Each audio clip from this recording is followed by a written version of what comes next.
अस्सलाम वालेकुम। मेरा नाम वकार जावेद है और मैं आप सबको खुश आमदीद कहता हूँ। आज हम इंतहाई बीमार मरीज को ओपीडी के अंदर कैसे असेस करना है के बारे में जानेंगे। इसके लिए ABCDE मॉडल इस्तेमाल करते हैं और हम इसके बारे में जानने की कोशिश करेंगे। ABCDE मॉडल से हमें ये मालूम होगा कि हम मरीज को कब और कैसे रेफर करें, और अगर हम मरीज को सही तरीके से असेस नहीं कर पाते तो मरीज की डेथ भी हो सकती है। इस मॉडल से हम इंतहाई बीमार मरीज के उन अलामात को बचाने की कोशिश करते हैं जिससे इसकी सेहत मजीद खराब हो सकती है। अगर हम मरीजों को सही तरीके से मैनेज नहीं करेंगे तो आप ये तस्वीर में देख सकते हैं कि अस्पताल के हालात कैसे होंगे। तो उसको ऐसे मरीजों को सही तरीके से मैनेज करने के लिए हम कुछ स्टेप फॉलो करते हैं। सबसे पहले हम उसकी सांस की नाली का मुआयना करते हैं, फिर ये देखते हैं क्या उसकी सांस सही चल रही है।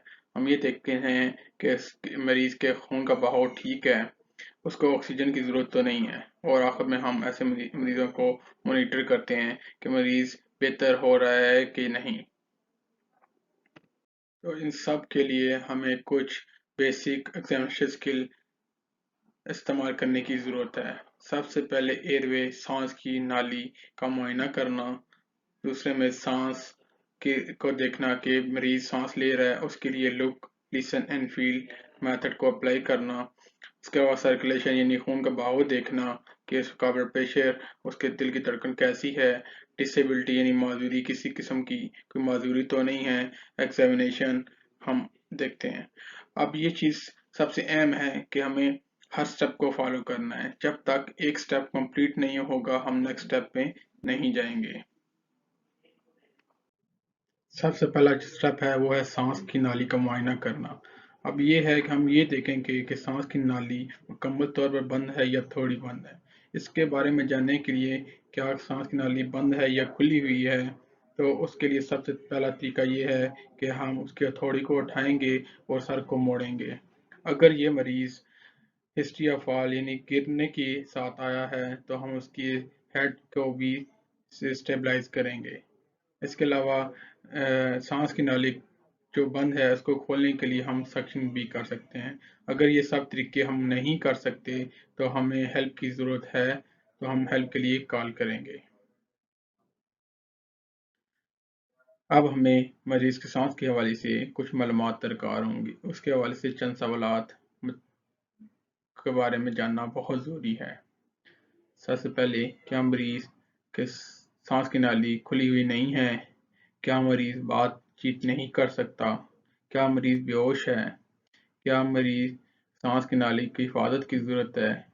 क्या मरीज के गर्दन की चोट का इम्कान है?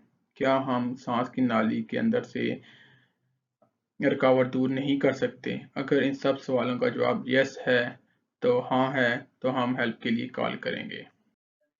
हम दूसरे नंबर पर मरीज को सांस के हवाले से देखेंगे। सबसे पहले मरीज के सांस लेने की रफ्तार 12 से 20 के दरमियान है। मरीज का सांस लेने का तरीका बहकाता है। मरीज नॉर्मल तरीके से सांस ले रहा है।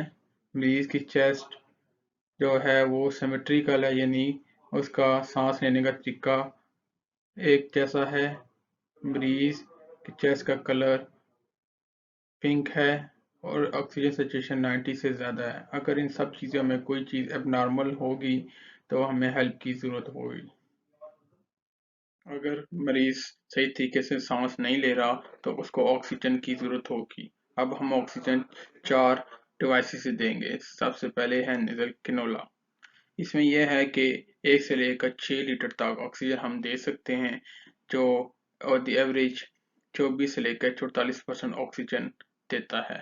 इसी तरह अगर दूसरे नंबर पर हम सिंपल फेस मास्क यूज़ करेंगे ऐसे मरीजों को जिनको 5 लीटर से ज़्यादा ऑक्सीजन की रिक्वायरमेंट हो, तो ये सिंपल फेस मास्क 5 से लेकर 10 लीटर तक ऑक्सीजन देगा। तीसरे नंबर पर नॉन रीब्रीदिंग मास्क। ऐसे मरीज जिनको बहुत ज़्यादा ऑक्सीजन की ज़रूरत है, जो 10 से 15 लीटर रिक्वायरमेंट है, तो ऐसे मरीजों को हम नॉन रीब्रीदर मास्क का इस्तेमाल करेंगे, जो 10। और चौथे नंबर पर वेंचुरी मास्क आएगा, जिसको ऐसे मरीज जिनको हमें एक फिक्स मिकदार यानी खास मिकदार के मुताबिक ऑक्सीजन देने की ज़रूरत है, तो हम उनको वेंचुरी मास्क लगाएंगे। खास तौर पर जैसे COPD के मरीज के अंदर हम खास मिकदार की ज़रूरत पड़ती है, तो ये भी 2 से लेकर 15 लीटर तक ऑक्सीजन देता है और मैक्सिमम 60% तक ऑक्सीजन से दी जा सकती है।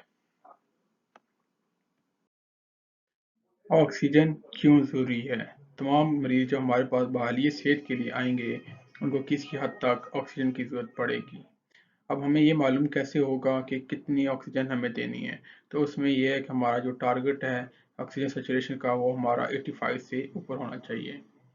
कोई मरीज इससे बचा हुआ है? नहीं, ऐसा नहीं है। तमाम मरीज, खास जैसा कि क्रोनिक लंग डिजीज के पेशेंट को भी वाली सेहत के दौरान ऑक्सीजन की कमी हो सकती है। और सबसे अहम चीज़ ये है कि कार्बन डाइऑक्साइड मरीज को ऐसा से मारती है, लेकिन अगर मरीज को ऑक्सीजन ना मिलेगी तो वो बहुत जल्द मर सकता है। तीसरे नंबर पर हम कार्डियोवास्कुलर सिस्टम यानी मरीज में दिल और खून के बहाव के हवाले से मुआयना करेंगे। सबसे पहले कैपिलरी रिफिल टाइम, जो विदिन 3 सेकंड होना चाहिए। इसके अलावा जिस्म में पाँव और हाथों का टेम्परेचर वार्म होना चाहिए। तमाम पल्सेस वेरिएबल और नॉर्मल होनी चाहिए। ब्लड प्रेशर नॉर्मल रेंज के अंदर 120/80 के इर्द गिर्द होना चाहिए। इसके अलावा हार्ट रेट जो 60 से 100 के दरमियान और रिदम रेगुलर होनी चाहिए, और ऑक्सीजन सैचुरेशन मोर देन 90%। अगर इन सब में कोई भी एबनॉर्मलिटी नज़र आएगी तो हम कॉल फॉर हेल्प करेंगे। चौथे नंबर पर पेशेंट की डिसेबिलिटी यानी माजूरी के हवाले से मालूमात दरकार होंगी। सबसे पहले कॉन्शियस लेवल यानी मरीज का शौरी लेवल, उसको असेस करने के लिए हम AVPU या GCS का मेथड यूज़ करते हैं। दूसरे नंबर पे आँख की पुतलियाँ रिएक्टिव हैं। तीसरे नंबर पर शुगर लेवल जो 120 से 160 के दरमियान होना चाहिए। और चौथे नंबर पर हम बेसिक दिमागी मुआयना करेंगे मरीज का, जिसमें हम मरीज का टॉक्सिसिटी और बॉडी पोस्चर को आइडेंटिफाई करेंगे। अगर इस सब में कोई चीज़ एबनॉर्मल नज़र आती है तो हम कॉल फॉर हेल्प करेंगे। अब हम मरीज का शोहरी लेवल को मुआयना करने के लिए AVPU का मेथड अप्लाई करेंगे। ए यानी जब आप मरीज के पास जाएं तो मरीज अवेक हो, अलर्ट हो, तो हम उसको A नॉमिनेट करते हैं। अगर वो मरीज वॉइस पर रिस्पॉन्ड करे तो V, अगर वो पेशेंट पेन पर रिस्पॉन्ड करे तो P, और अगर मरीज सब पर रिस्पॉन्ड ना करें तो U यानी अनरिस्पॉन्सिव होगा। सबसे आखिर में मरीज का एक्सपोजर यानी माहौल और मुआयने के बारे में जानेंगे। तो सबसे पहले हम मरीज को ठंड ना लगे और उसकी प्राइवेसी को मेंटेन करेंगे। इसके अलावा सांस लेकर पाँव तक मुआयना करेंगे और उसकी कंप्लीट मेडिकल हिस्ट्री लेंगे, जिसमें दर्जा हरारत, जिस्म पे किसी किस्म की सूजन, चोट और कोई दाने वगैरह तो नहीं बने, इसके हवाले में मालूमात लेंगे। अगर आपको इसमें कोई चीज़ भी एबनॉर्मल नज़र आती है तो कॉल फॉर हेल्प करेंगे। मदद के लिए कॉल करना, इसके हवाले से हमें चंद सवाल ज़हन नशीन करने चाहिए। सबसे पहले हम किसको मदद के लिए कॉल कर सकते हैं, हम मदद के लिए क्यों कॉल कर रहे हैं, हमें इस मदद से क्या तवक्कुआत हैं, हमें ये मदद कहाँ से आ सकती है, आपको कब ये मदद हासिल करनी चाहिए।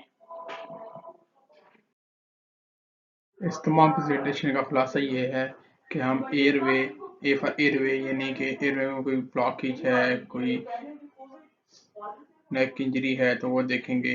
ब्रीदिंग, कोई सांस में दुश्वारी हीमोथोरेक्स की वजह से, ब्रोंकोस्पाज्म की वजह से है, सर्कुलेशन को शॉक वगैरह है, डिसेबिलिटी को सीजर है, हाइपोग्लाइसीमिया, मेनिंजाइटिस वगैरह है, एक्सपोजर ہیپوتھرمیا یا ہائپوتھرمیا یا کوئی اسکن کی کریٹیکل کنڈیشن تو نہیں ہے۔